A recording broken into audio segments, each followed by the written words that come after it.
Welcome back to AI Trainers Mart. Today we're going to be blending nostalgia with AI-driven insight.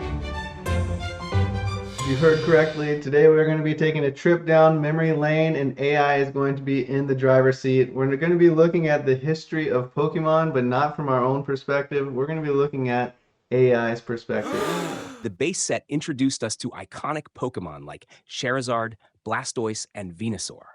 But did you know that the very first card, Bulbasaur, set the tone for what would become a global cultural phenomenon?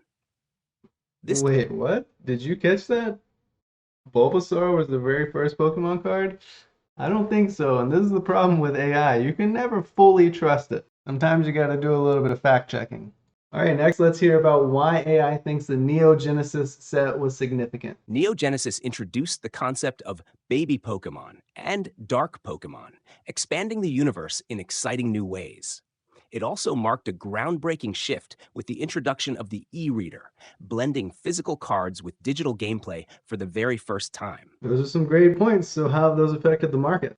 The idea of integrating technology with collectibles has come a long way. Today, we see cards with special effects, QR codes for digital interaction, and even AR features in modern Pokemon games, taking the experience to a whole new level. Those are some really great points again, but I feel like we're missing a little from the early 2000s. The 2000s were a transformative era for Pokemon cards. The rise of EX cards, the introduction of Delta species, and the debut of the first World Championship cards. These innovations not only expanded gameplay, but also created some of the most sought-after collectibles in Pokemon history. I have to add in some of my favorite moments from those times was Gym Heroes and the Team Rocket set, and my favorite, the Southern Islands set. Apparently after this, AI thinks that there was nothing significant in the Pokemon card game. It skipped all the way to Pokemon Go and the Sun and Moon series in 2016 and leaves everything in between out, which oddly enough actually kind of matches up with my life. By 2007, I was graduating high school and getting ready to join into the Air Force, and I spent 6 years in the military. I didn't really get into Pokemon cards again until around the Pokemon Go time. When Pokemon Go came out, I remember running around and having a lot of fun with everybody on our phones and breaking our necks, staring at our phones, trying to catch Pokemon, tapping our screen really fast. But there was nothing in my memory of Pokemon cards before that series came back out. And I remember ripping ships became a thing on Twitch, and I remember buying 5 booster packs and paying to watch somebody open them and hope that I got something really cool. I didn't. Anyways, let's get back to what AI has to say. And then came the resurgence with Pokemon Go and the Sun and Moon series, bringing back the love for the game and cards to a new generation. So this is where AI is really going to shine. I'm going to ask it to predict the trends of the future that align with what we've seen in the past. The fusion of nostalgia with modern technology, the value of limited editions, and the community aspect of trading and battling with cards will only grow. AI can predict trends, but it's the human connection to these cards that keeps their value enduring.